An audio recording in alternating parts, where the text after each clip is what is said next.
दो तरह की बातें। कर्जा तो उनने भी हमसे ज़्यादा लिया और उनकी सरकारें भी हमसे ज़्यादा ले रही हैं, पर ये कर्जा बहुजन हिताय बहुजन सुखाय है। वो कर्जा सलमान और जैकलीन के निमित्त था।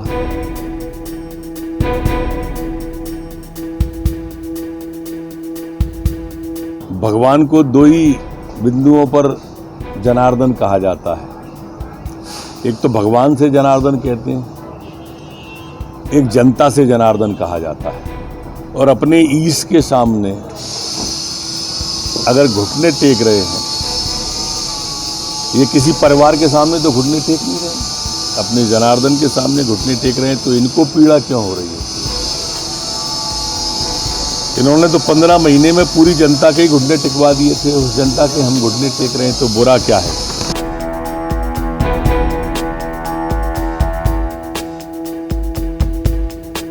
पूज्य राजमाता जी राजपथ से लोकपथ पर आई।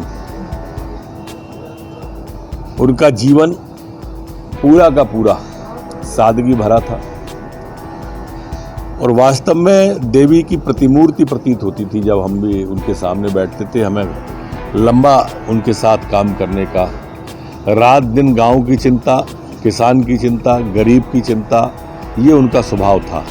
उनके चरणों में नमन है मेरा।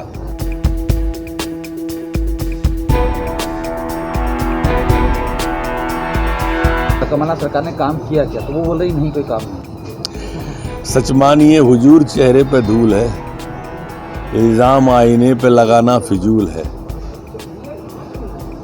और पूछोगे तो और भी परतें प्याज की परतों की तरह उभरती चली जाएंगी। अच्छा है आप पूछो ही मत, जनता से नहीं, जनता ऐसे ही जवाब देगी।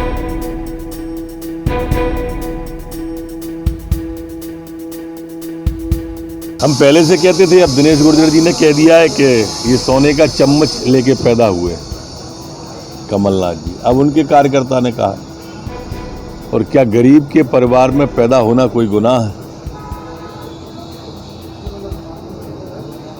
एक आम आदमी के बीच से गया व्यक्ति मुख्यमंत्री बन गए, यही तो पीड़ा कांग्रेस की है। तो पूरी ताकत जो कारपोरेट कल्चर के लोग हैं इसी पे लगा देते हैं। जनता की पीड़ा वही समझ सकता है जो जनता के बीच से गया हो, जिसने गरीबी देखी हो। इस सोने का चम्मच पैदा लेके होने वाले लोग क्या जाने। हमारे कहा गया है कि जाके पाए ना फटी बिमाई, वो का जाने पीर पराई। ये इन्होंने कभी दर्द नहीं समझा, इसलिए गरीबों की चाहे संबल योजना हो, चाहे तीर दर्शन योजना हो, कफन दफन तक की योजनाएं इन्होंने बंद इसीलिए की क्योंकि ये जनता की पीड़ा सोने का चम्मच मुंह में लेके पैदा होने वाले लोग समझते ही नहीं।